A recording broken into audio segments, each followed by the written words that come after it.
My name's Gina. I'm 38 and I live and breathe the world of wedding dresses, running my own atelier salon here in the city. It's a good life, honestly.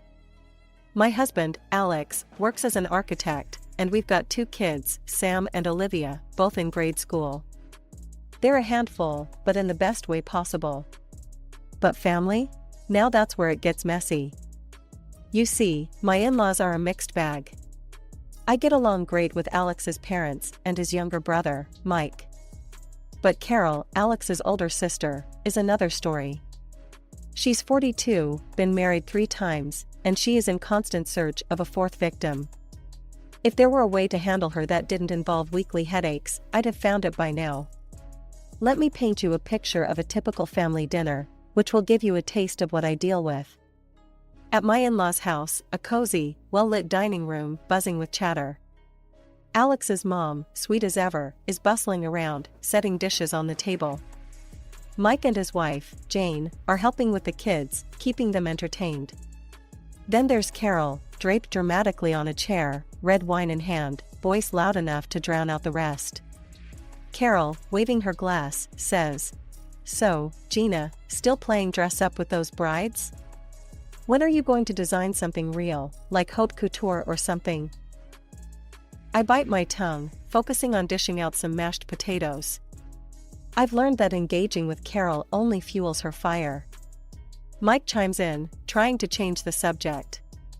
"Hey, Carol, heard you're planning another wedding. What's the lucky guy like?" Carol smirks. "Oh, you know, successful, rich, what you'd expect." "Not that you'd understand, little brother." Jane shoots me a sympathetic look. She's been in the trenches with me when it comes to handling Carol. We share an eye roll. The dinner progresses with the usual banter, some of it good-natured, some of it barbed, especially from Carol. She's got a knack for steering conversations back to her favorite subject, herself. Alex, catching my eye, gives me an encouraging nod. We're a team, after all, and dealing with Carol is just one of those family hurdles we navigate together. The evening wraps up with promises to meet again next month. I hug my mother-in-law goodbye, feeling the solidarity in her tight squeeze. Driving home, Alex reaches over to squeeze my hand. "You okay?" "Yeah," I sigh, watching the city lights blur past. "Just another day in the life, right?" "Right," Alex agrees, a smile in his voice. "But hey, we've got each other, and that's what counts." And he's right. Despite the Carol-induced drama, we have a solid little world of our own, and nothing, not even a sister-in-law with a penchant for theatrics, can take that away from us.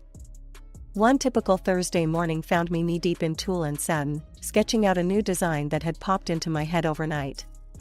The atelier was quiet, save for the soft hum of the sewing machine from the corner where my assistant, Lisa, was working on a rush order. That's when my phone buzzed, a call from Jane, my brother-in-law Mike's wife. "Hey Gina, guess what? You will not believe what I just heard." Jane's voice crackled with mischief over the phone. I leaned back in my chair, ready for a bit of gossip to break up the morning monotony. "Hit me. What's the latest?" "So, Carol's getting married again. 4th time's the charm, right?" Jane laughed, and I couldn't help but chuckle along. "Seriously? Again? What is it this time? Did she find another millionaire looking for a trophy wife?" I asked, half joking. "Bingo! Some real estate mogul from out of town. She's planning the wedding of the century. Again. You're probably going to get the SOS for a dress soon, so brace yourself," Jane warned. I sighed, picturing the impending headache. "Well, thanks for the heads up. I guess I should start stocking up on aspirin and patience." Just then, Lisa piped up from her sewing station, having overheard parts of the conversation. Not Carol again. Her last dress was a nightmare to adjust. "Remember how she kept changing her mind about the lace?" "Yeah, I remember," I replied, rubbing my temples just thinking about it. "Well, let's just hope she finds another designer this time around." But fate, and Carol, had other plans. No sooner had I hung up with Jane than the front bell of the atelier tinkled, announcing a visitor. Speak of the devil, and she shall appear. Carol, draped in a designer scarf and oversized sunglasses, strutted into my shop like she owned the place. Her mother, Helen, followed behind, her expression apologetic. Gina, darling, I need your magic hands again. We have a wedding to plan. Carol announced loudly, removing her sunglasses and looking around the atelier with barely concealed disdain. I forced a smile, masking my reluctance. Carol, congratulations on the engagement. But are you sure you want to go through the dressmaking process with me again? It was quite a ride last time. Oh, come on, who else in this town can handle my exquisite taste? Plus, you owe me a favor for not completely ruining the last dress, Carol quipped, her laugh sharp and short. Helen gave me a pleading look. Gina, dear, I know Carol can be a bit much, but we would really appreciate your help. You know, family. Yeah, family, I echoed, the word tasting sour in my mouth. Alright, Carol. Let's see what we can do. But this time, we're doing things my way. Agreed? Carol pursed her lips, clearly not pleased with the conditions, but nodded anyway. Fine, but I have specific ideas this time. It needs to be spectacular. More spectacular than the last three. As they left, I turned to Lisa, who was smirking. What did I do to deserve this? Lisa shrugged, her eyes twinkling with sympathy. Who knows? But hey, if anyone can handle Carol's craziness, it's you. The rest of the day passed in a blur of fabric and sketches, but Carol's impending fourth wedding, and the gown that would surely be a thorn in my side, loomed large in my thoughts. The following week, true to her word, Carol stormed into my atelier with a thick folder under her arm and a fiery determination in her eyes. Her mom, Helen, tagged along, her smile tight, like she was bracing herself for the hurricane that was her daughter. Alright, Gina, I've been all over Pinterest and Instagram. I know exactly what I want this time. It's going to be bold, beautiful, and a bit scandalous, Carol declared, slamming the folder onto my work table and flipping it open to reveal a collection of the most over-the-top wedding dress designs I'd ever seen. I took a deep breath, skimming through her pics. Carol, these designs, they're quite youthful. Are you sure this is the route you want to go down? What's that supposed to mean, Gina? You think I can't pull off these styles? Is that it? Carol snapped, her voice sharp. No, it's not that. It's just that these are very revealing. Maybe we could adapt some elements to make it more you, I suggested, trying to keep the peace and steer her towards something more flattering. Carol waved off my concerns. I know what I want, Gina. And I want this. A dress that'll make everyone's jaw drop. So, can you do it or what? Resigned, I nodded, pulling out my sketch pad. Okay, let's fine-tune the ideas a bit. How about we start with the silhouette? Something that complements your figure? As I started sketching, Carol peered over my shoulder, her critique as subtle as a sledgehammer. No, that's too modest. I want it low-cut, and maybe some high slits. Think sexy, Gina, think wow. And don't forget, I want it white, pure white. I paused, pencil midair. White, again? Carol, you've worn white at your last 3 weddings. Maybe we could try something new? Like a soft peach or even a bold red? Carol slammed her hand down on the table. White, Gina. I'm not some second-rate bride. I want white, the whitest white you've got. And throw in some crystals and pearls. Lots of them. The fitting sessions that followed were no less dramatic. Each time Carol visited, she demanded changes. More beads here, fewer stitches there. Make it more fabulous, Gina. It's not hitting the spectacular mark yet. And each request was delivered with a please that sounded more like a command. One afternoon, after a particularly grueling session where Carol had decided the neckline wasn't deep enough for the 3rd time, I vented to Lisa, who'd been through every step of the ordeal with me. Lisa, if I have to redraw that neckline one more time, I might just turn that dress into a curtain. Lisa chuckled, handing me a cup of tea. Hang in there, boss. It's almost over. And hey, at least it'll be a wedding no one will forget, especially with Carol wearing one of your creations. As I went back to my sketches, adjusting yet another frill, I braced myself for the next fitting. Carol's wedding was fast approaching, and I had a feeling the real drama was yet to unfold. Today was crucial. I had finally completed the cost breakdown for her elaborate wedding dress, and it was time to discuss the numbers. Carol swept into the atelier with her usual flair, trailing a scent of expensive perfume that lingered long after she passed by. Her mother, Helen, followed, wearing an expression that suggested she'd rather be anywhere else. "All right, Gina, let's see if you've outdone yourself this time," Carol announced, barely glancing at the sketches and fabric samples laid out for her approval. I took a deep breath and handed her the itemized invoice. "Here's the breakdown, Carol. Given the materials and labor, the total comes to $2,500. I've already applied a 30% family discount." Carol's eyes widened as she scanned the document. She slammed it down on the table, causing a spool of thread to roll off and clatter to the floor. "Listen, Gina, I'm marrying a top businessman. There will be loads of rich, influential guests at my wedding. Think of this as a prime advertising opportunity for you. You should be paying me for wearing your dress." I stared at her, dumbfounded. "Paying you? Carol, I'm already cutting the costs significantly.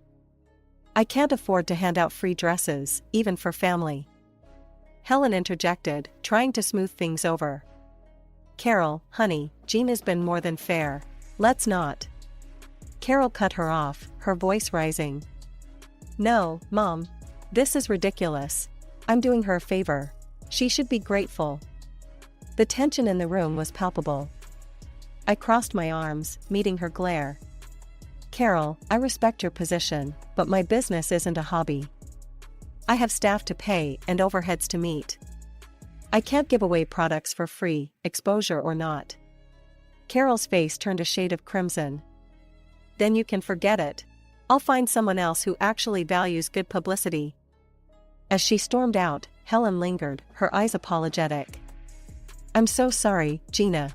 I'll talk to her." I sighed, feeling a mix of frustration and relief as Helen followed her daughter out. The rest of the day was a blur of minor tasks, my mind replaying the confrontation over and over. I was still reeling when I got home and recounted everything to Alex. Alex was livid. "She can't exploit your hard work like that, Gina. It's not fair to you or your employees." Later that evening, just as Alex and I were about to turn in, my phone rang. It was Helen. Her voice was soft, tinged with weariness. "Gina, I've been thinking about this afternoon. Carol's being unreasonable, but could we still make it work? Maybe as a wedding gift? It would mean a lot." The request caught me off guard. After a moment's hesitation, I found myself agreeing, despite the day's drama. "All right, Helen. I'll do it. The dress will be my gift to Carol." Working on Carol's wedding dress had turned my atelier into a battleground of frills and demands. Each fitting with Carol was more exhausting than the last. My staff, tired of her antics, had taken to timing their breaks to escape her visits. Lisa, my lead assistant, whispered to me as she grabbed her purse, "We're heading out for a bit. Text us when the coast is clear." As they left, Carol rolled her eyes. "They're so sensitive. You'd think they'd be used to a little criticism in this business." Trying to keep the peace, I continued pinning the dress, while Carol ranted about the upcoming lavish ceremony. The tension was palpable, and I was mentally counting down the minutes until she would leave. A week before the wedding, my phone buzzed. It was Paula, a close friend and also a friend to Carol. "Hey, are you excited about the wedding? I saw the guest list. It's going to be quite the event." I paused, a needle held midair. "The guest list? I haven't actually seen it. But yeah, I guess it'll be interesting. Paula, can you do me a favor and send me the list? Just curious about who's attending." "Sure thing, I'll email it to you now," she replied before hanging up. When the email pinged through, I scrolled through the names, my confusion turning to disbelief. My name was nowhere on it. I wasn't invited. The realization stung more than I expected. Later that evening, I brought it up with Alex. His brow furrowed as he listened. She didn't invite you? After all the work you put into this? Apparently not, I muttered, feeling a mix of anger and humiliation. Together, we called Carol, hoping it was a misunderstanding. But the conversation quickly spiraled. Carol, we noticed Gina isn't on the guest list. There's been a mistake, right? Alex asked, his voice tense. Carol's laughter crackled through the speaker. No mistake. Gina's just the seamstress, why would she be at the wedding? It's for important people. I felt my heart rate pick up, my grip on the phone tightening. But I'm making your dress. As a gift, Carol. More laughter. Yeah, thanks for the dress.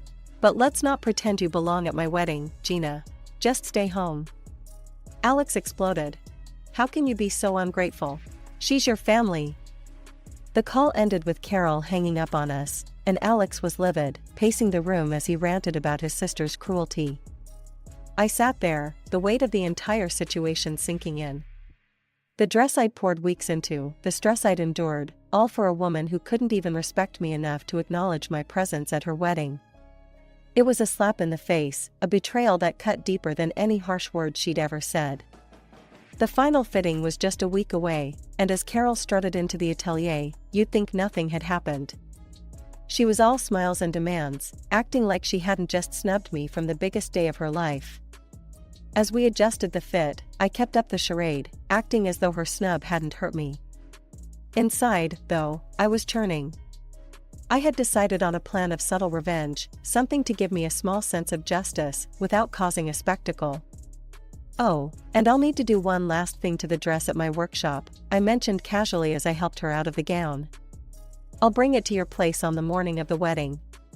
Carol, always in a rush, barely nodded. Just make sure it's early. I have a tight schedule, and I don't need any delays, Gina. Understood, I replied, keeping my tone neutral. You won't have any issues. The morning of the wedding arrived, and with the beautifully packaged dress in hand, Alex and I drove to Carol's house. My heart was pounding, not from nervousness about the wedding, but from anticipation of her discovering my little surprise. We were greeted coldly by Carol at the door. She snatched the dress box from my hands, without so much as a thank you. Alex, you can stay. Gina, you should leave now. We wouldn't want to upset the important guests, she said, her voice dripping with disdain. I kept my smile, not letting her see how deep her words cut. Of course, Carol. Have a wonderful day.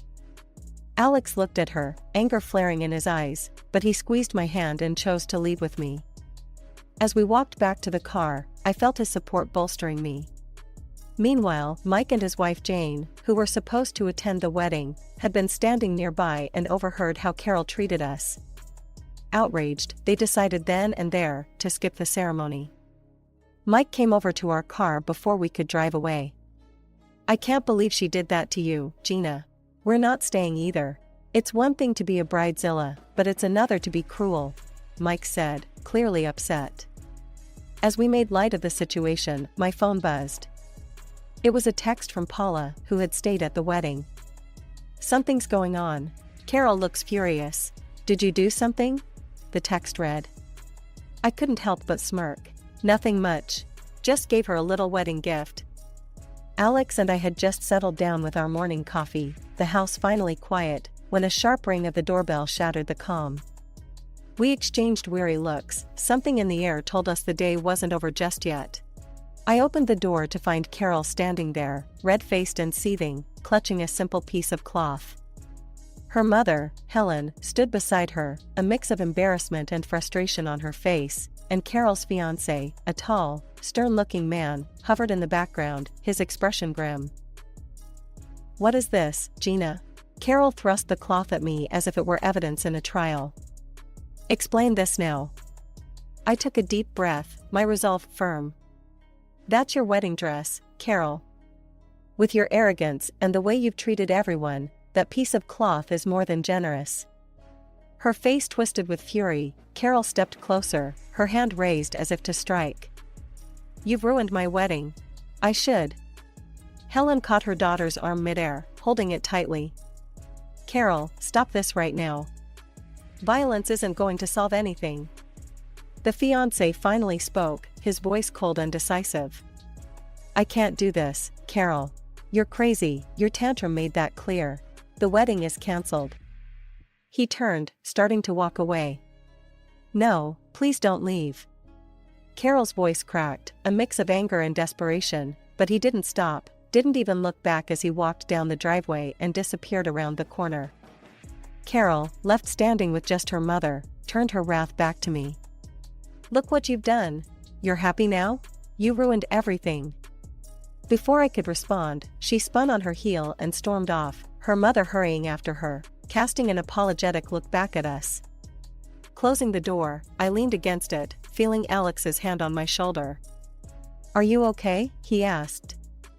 "Yeah, just shaken," I admitted, and we moved back to the living room, trying to process the rapid unraveling of the evening.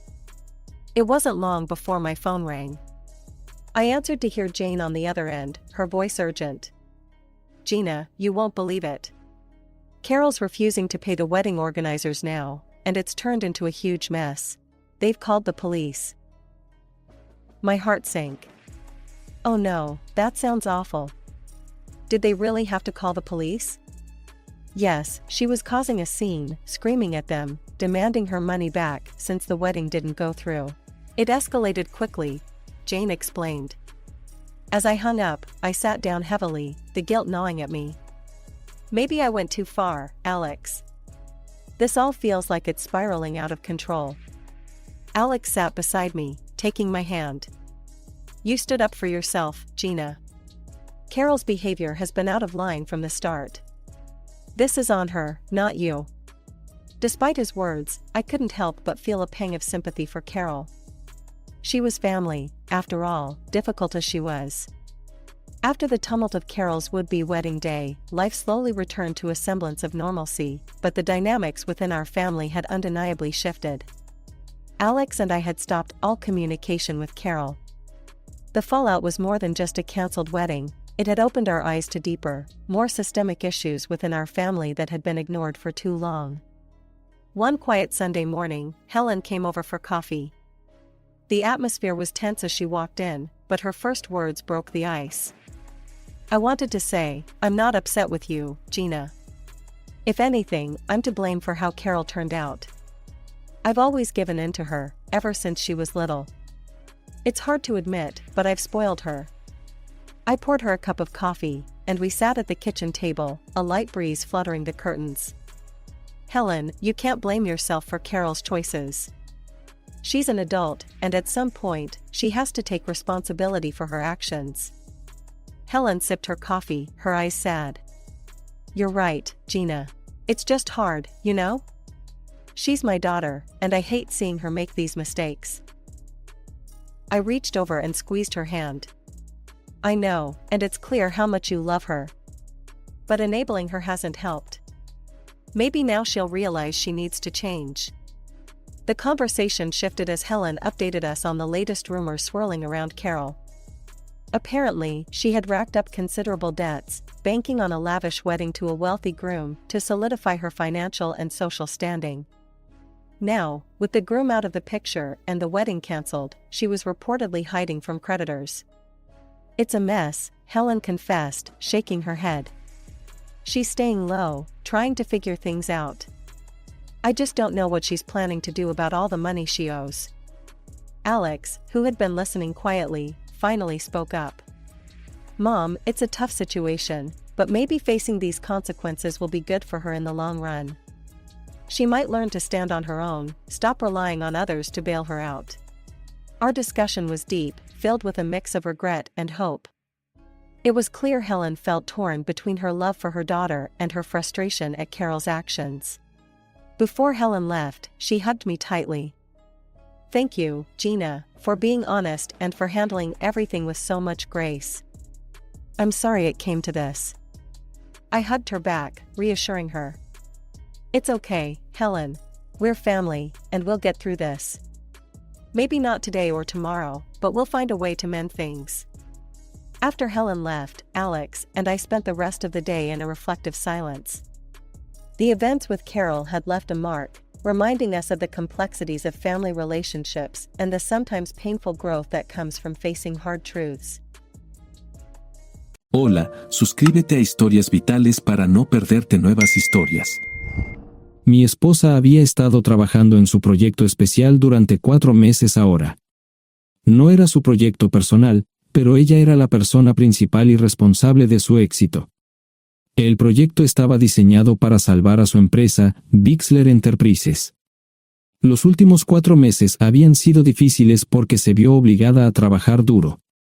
Era importante tanto para ella como para la empresa.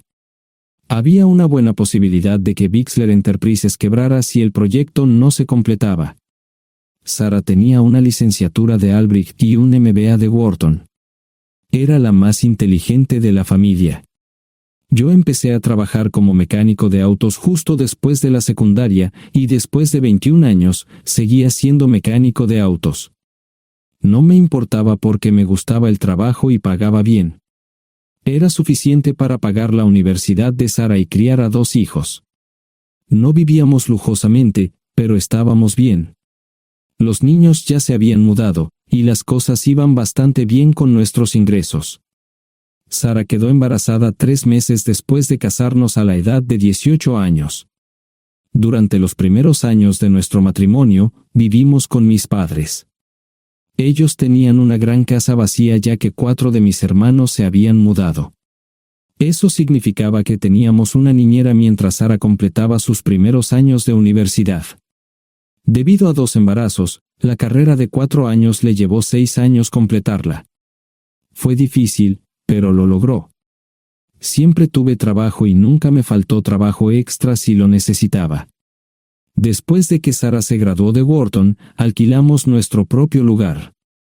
Tuvo ofertas de trabajo de varias empresas grandes, pero todas requerían que nos mudáramos. A mí no me importaba, pero Sara quería quedarse cerca de casa.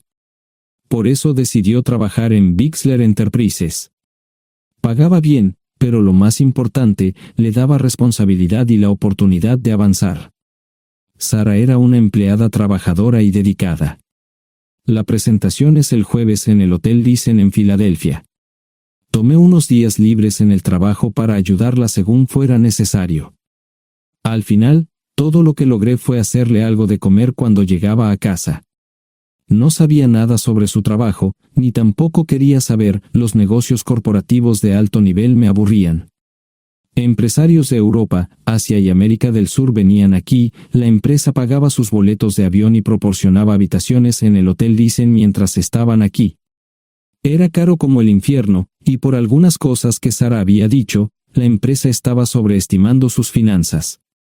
Su presentación era importante para ella, para la empresa y para más de 200 empleados. Hasta el martes por la noche, todo iba bien. Sara llegó a casa con un traje nuevo, un traje gris con una blusa blanca. Desplegó todo lo que necesitaba en la cama de la habitación de invitados. Cuando se trataba de la limpieza de la casa, ella era normal, pero cuando se trataba del trabajo, era meticulosa. No entendía por qué necesitaba sacar su ropa interior de lujo, pero no dije nada. Además de su traje para la presentación, tenía varios vestidos de cóctel lindos para eventos sociales antes y después del evento.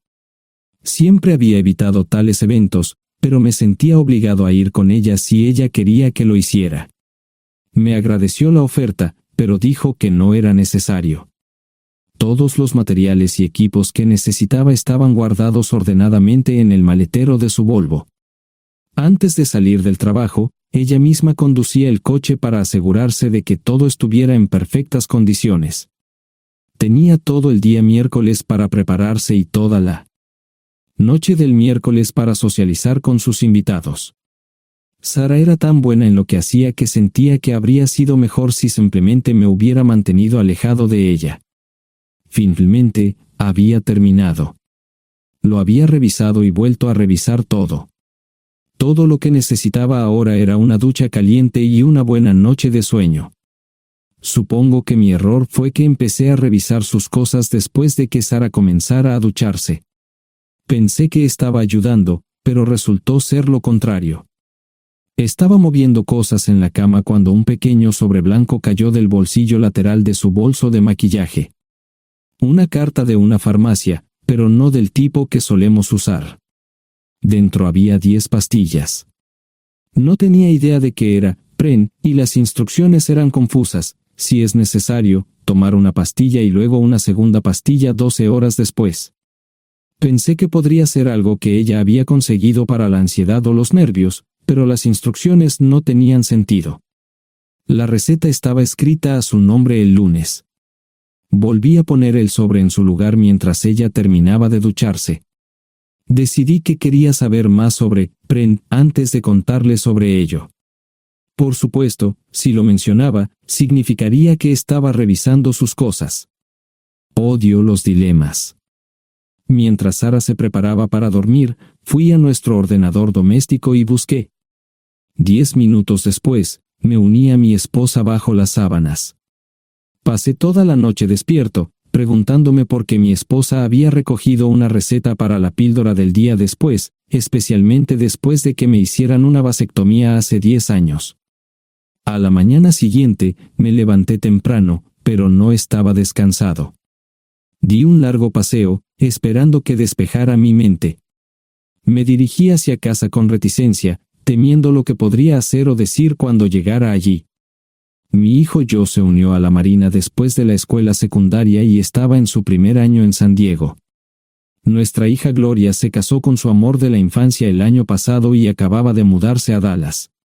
Eso dejaba solo a Sara y a mí. Echaba de menos a los niños, pero esperaba envejecer con mi esposa. Ella era la única mujer que me había interesado, y ahora todo estaba.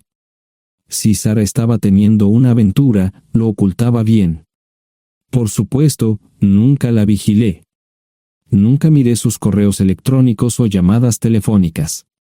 No tenía razones para hacerlo. No tenía forma de saber qué estaba haciendo en el trabajo o después del trabajo. Confiaba en ella completamente. Ion, ¿dónde demonios has estado? ¿Quieres huevos o algo? No, solo café. No me sentía con muchas ganas de hablar. ¿Qué pasa, cariño? Solo son 3 días. Puedes venir si quieres, pero te aburrirás como una ostra. No, realmente no quiero ir, pero odio dejarte sola. Me preocupo cuando no estás aquí. Es muy dulce, querido, pero estará bien. No voy a salir del hotel en todo este tiempo.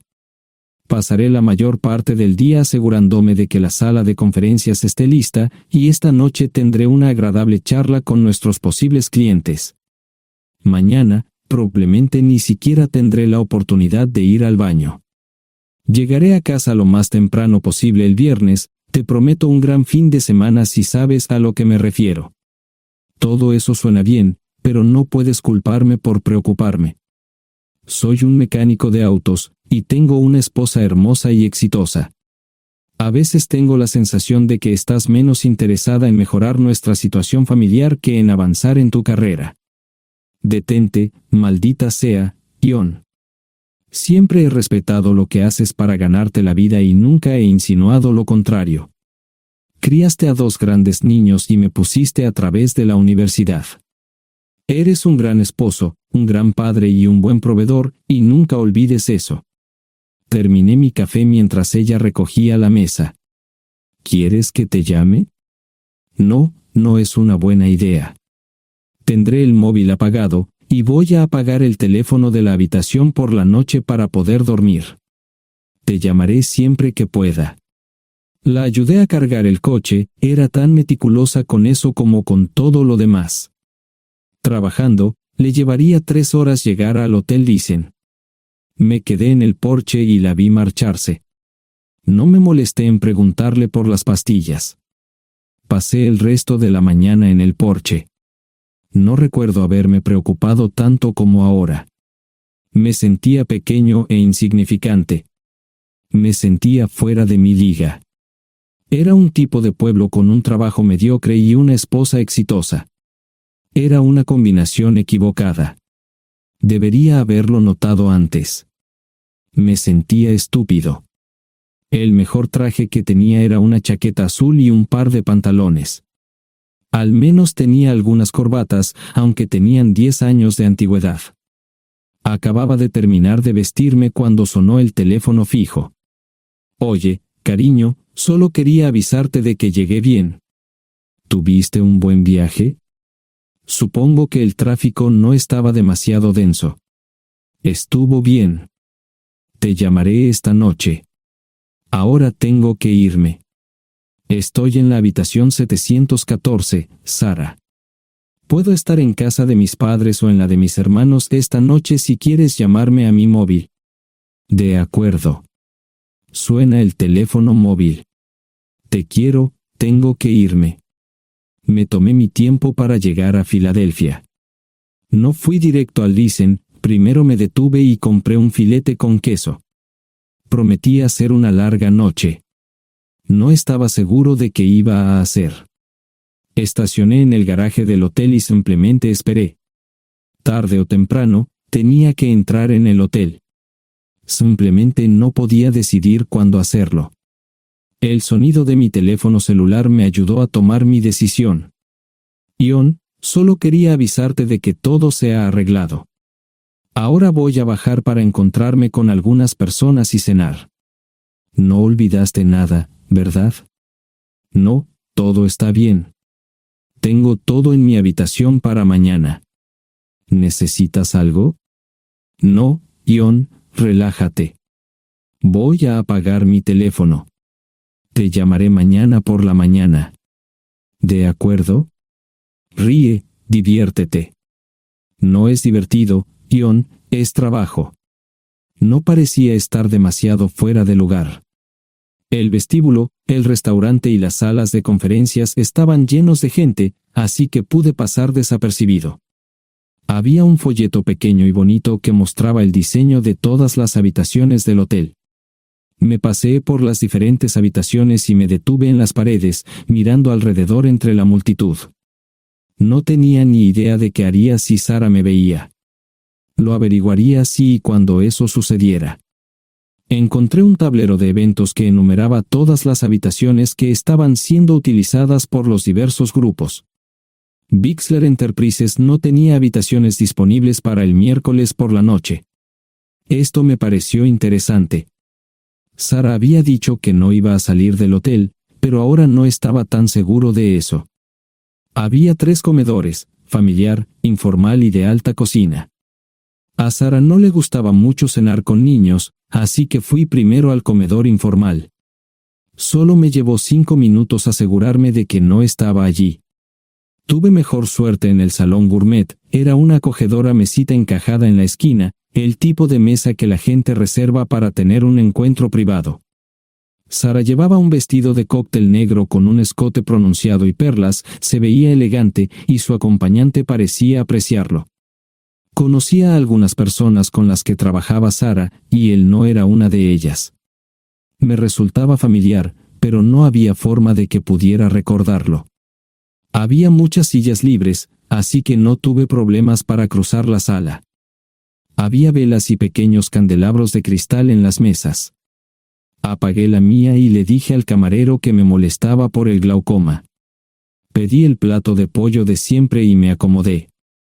El camarero me sirvió el café por tercera vez. Disculpe, el tipo en la mesa de enfrente me parece muy familiar. ¿Sabes quién es? Sí, ese es Malcolm Eugene Foote.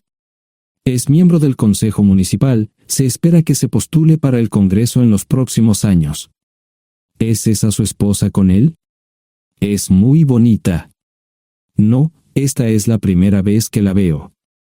Siempre usa esa mesa para señoras especiales, si me entiende. Simplemente le sonreí y pedí la cuenta.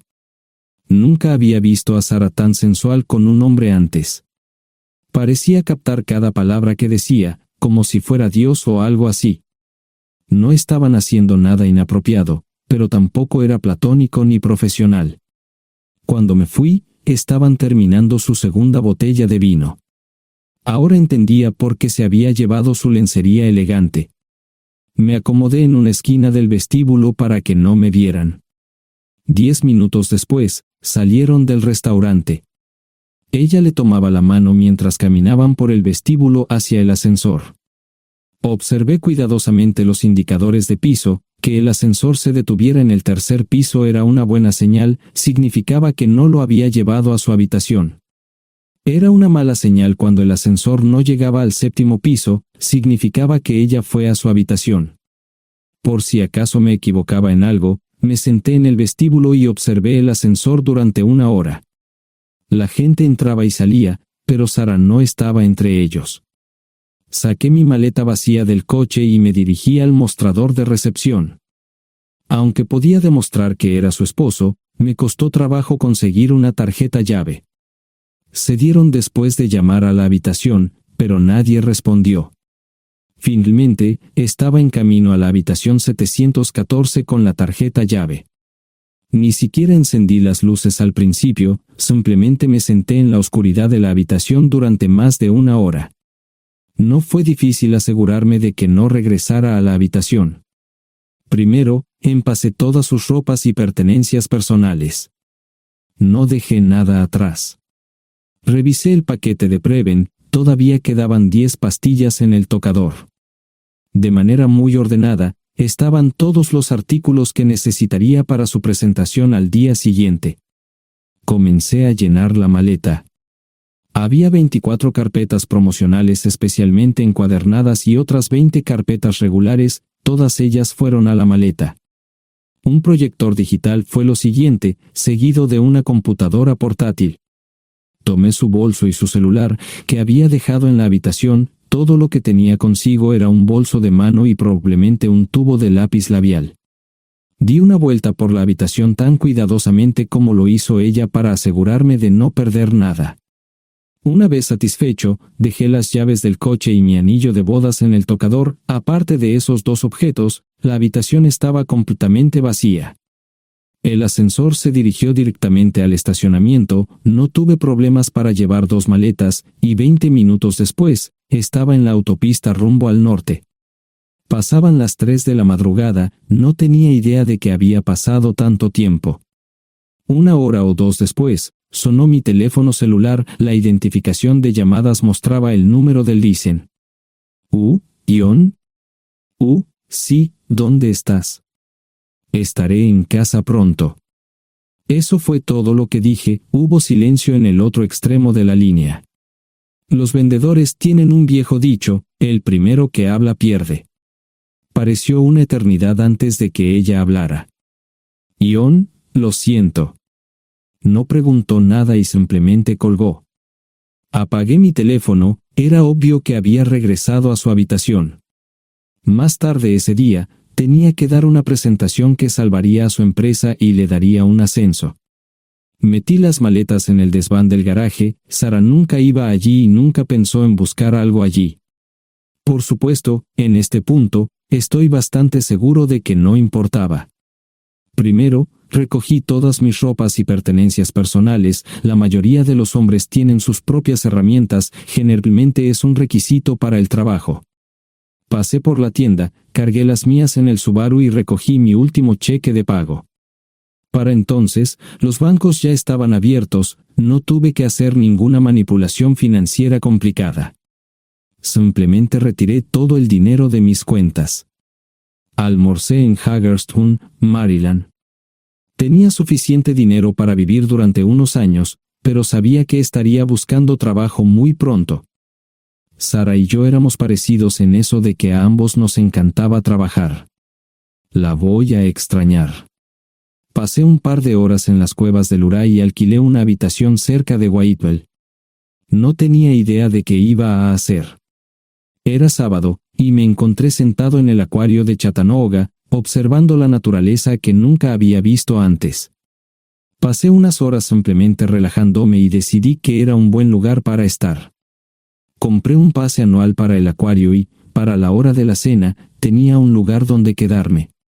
Era un remolque móvil en el parque, pero estaba amueblado y era económico. No necesitaba mucho. La primera cosa que haría el lunes por la mañana sería conseguir un trabajo. Un buen hombre de mantenimiento siempre puede conseguir un trabajo, especialmente si está dispuesto a trabajar duro. Podría permanecer discreto hasta que fuera el momento de renovar mi licencia de conducir o las etiquetas del coche, me preocuparé por eso cuando llegue el momento. El domingo por la tarde, llamé a Gloria. Me sentí obligado a informarle sobre lo que estaba sucediendo, pero Sara ya se lo había contado. Fue bastante franca con Gloria sobre lo que había pasado, dijo que había engañado, que la sorprendí, que me fui y que ella perdió su trabajo. Me sentí mal porque ella perdió su trabajo, pero ese era el precio que tenía que pagar.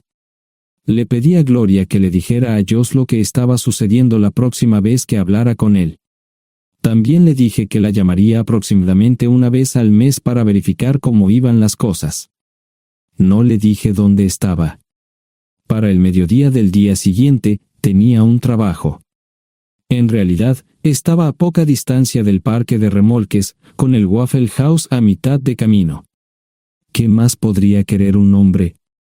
No sé cómo manejaron el papeleo, pero me estaban pagando $20 por hora sin hacer preguntas. Estaba feliz, y ellos también. Ni siquiera tendría que tocar el dinero que traje conmigo. Unos 2 meses después, Gloria me informó que Sara se había mudado de la casa y estaba viviendo con sus padres. Gloria no sabía nada más, pero estaba feliz de que estuviera estable y le estuviera yendo bien. Josh me llamó desde San Diego solo para informarme que iba a hacer un crucero. Era técnico en aviónica en un portaaviones, intentó explicar qué hacía exactamente, pero estaba más allá de mi comprensión. Nunca supe mucho sobre cosas técnicas. Ambos tuvieron cuidado de no decir nada malo sobre su madre, aprecié eso. Después de eso, todo siguió como siempre. Comencé a hablar con Gloria al menos semanalmente, Josh y yo comenzamos a enviar correos electrónicos regularmente. Gloria hablaba regularmente con Sara, pero decía muy poco sobre lo que estaba haciendo o dónde estaba. Nunca presenté la solicitud de divorcio, y parece que Sara tampoco lo hizo. Tengo una licencia de conducir de Tennessee y las etiquetas en el Subaru. Comencé a frecuentar un bar local un par de veces al mes y tuve encuentros casuales, 2 mujeres se alternaban como mis compañeras nocturnas regulares. No buscaban compromisos, y yo tampoco, parecía funcionar bien para todos nosotros. La vida era buena. Eso fue hace mucho tiempo, y gradualmente olvidé a Sara.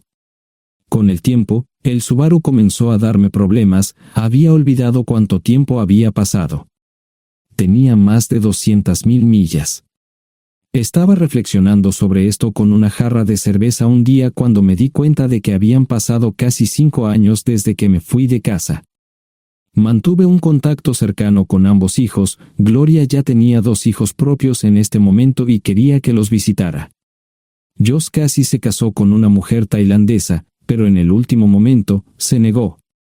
Por lo general, trabajaba 6 días a la semana y usaba el domingo para recuperarme del sábado por la noche, no había ninguna buena razón para que alguien llamara a la puerta de mi remolque a las 6 de la mañana de un viernes. Su grosería fue recompensada por un hombre medio desnudo abriendo la puerta, los calzoncillos del día son repugnantes, y la dama en la puerta, juzgando por la expresión en su rostro, estuvo de acuerdo conmigo. Ella apartó la mirada, pero su compañero no parecía impresionado. Norm habría usado pantalones, pero en un momento como este, los invitados me molestaron. Estamos buscando a John Terrell. No los conozco. Me llamo David Simmons, y esta es mi esposa Mara. Tenemos un problema y esperamos que nos puedas ayudar. Lo siento mucho, no trabajo a altas horas de la noche. Si necesitan algo relacionado con su auto, tendrán que ir a la tienda. Esto provocó varias miradas en blanco y finalmente una respuesta. No tiene nada que ver con tu trabajo, es más un problema personal. ¿Podemos entrar? El interior del remolque lucía desordenado, rara vez tenía invitados, así que rara vez lo limpiaba.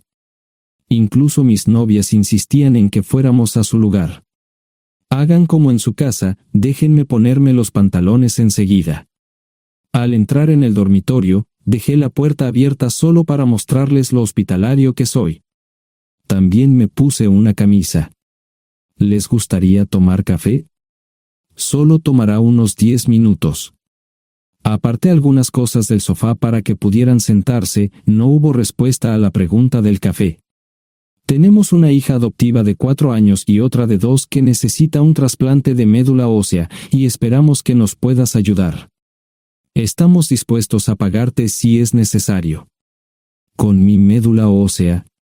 No, queremos usarla y estamos dispuestos a compensarte por cualquier inconveniente. Creo que quieren comprarla. Estaba actuando como un listillo, y de repente me di cuenta de ello.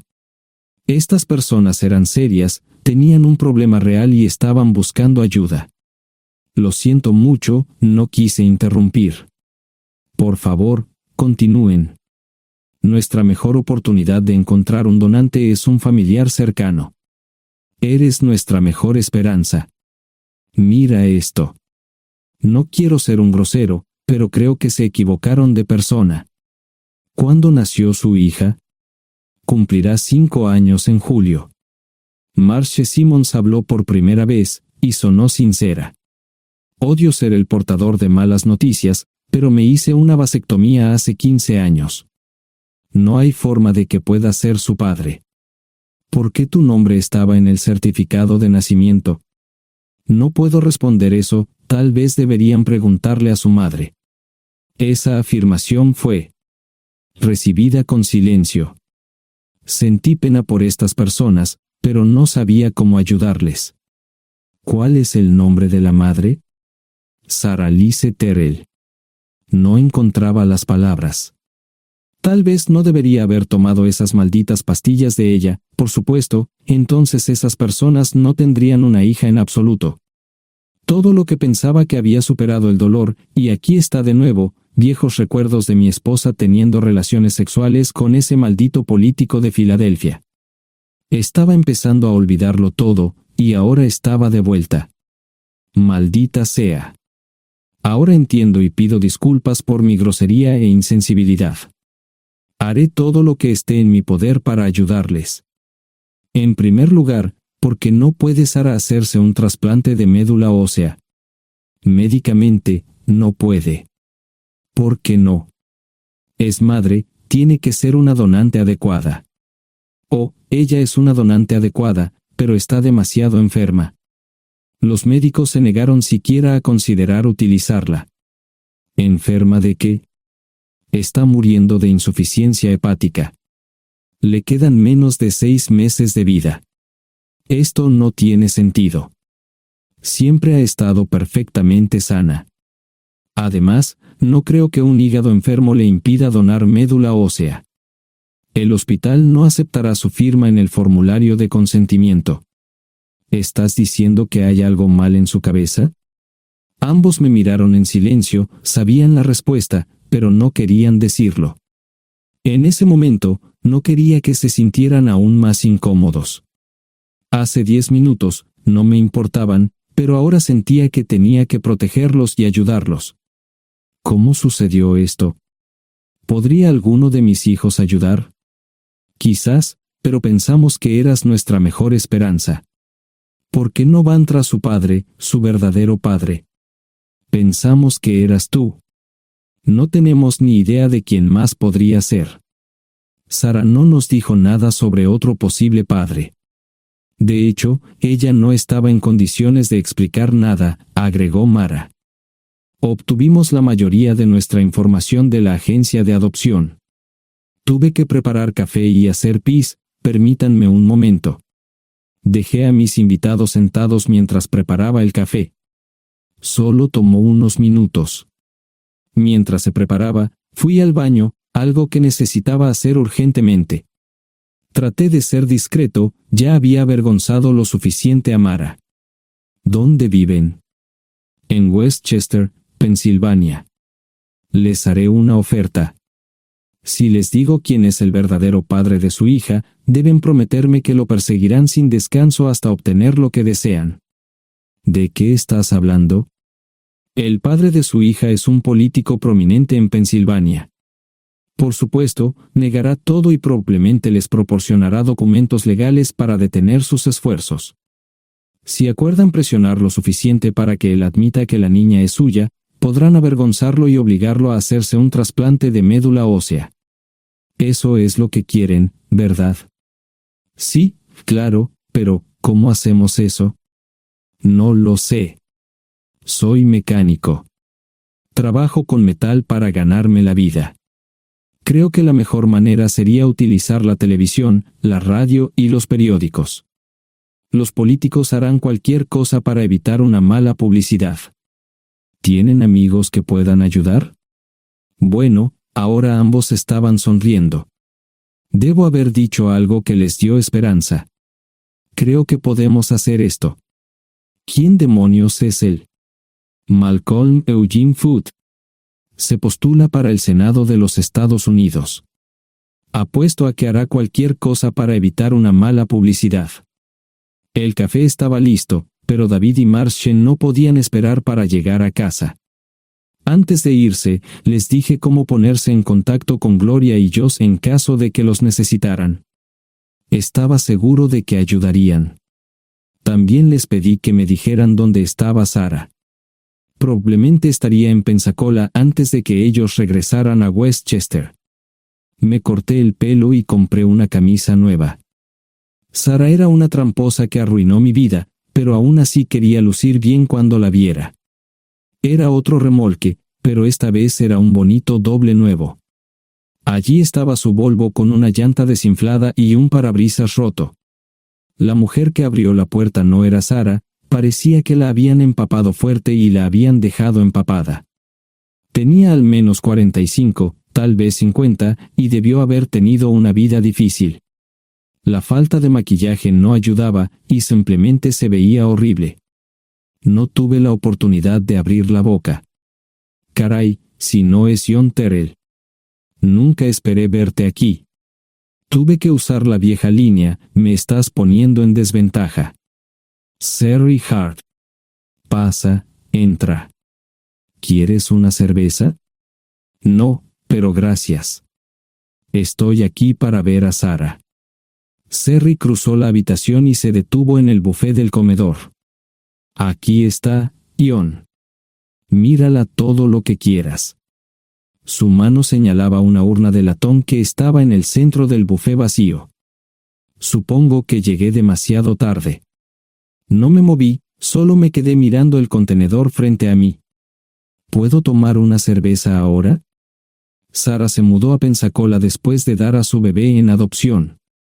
Compró el remolque con el dinero que recibió de Bixler Enterprises después de que la despidieron. Tenía una participación en las ganancias, 401k, y vacaciones y días de enfermedad. Eventualmente, consiguió un trabajo en una fábrica local de prendas de vestir donde trabajaba en el departamento de envíos. Allí fue donde conoció a Sherry. Sherry alquilaba una habitación de Sarah. Cada centavo que Sarah ganaba iba para el alcohol. Empezó con vino y gradualmente pasó a bebidas más fuertes, las más baratas. Eventualmente, perdió su trabajo debido a su alcoholismo y se vio obligada a usar sus ahorros. Nunca salió con nadie ni salió a ningún lado. Sherry se quedó con ella, pagó sus servicios públicos y compró alimentos que Sarah no comía. Le llevó más de 3 años quitarse la vida.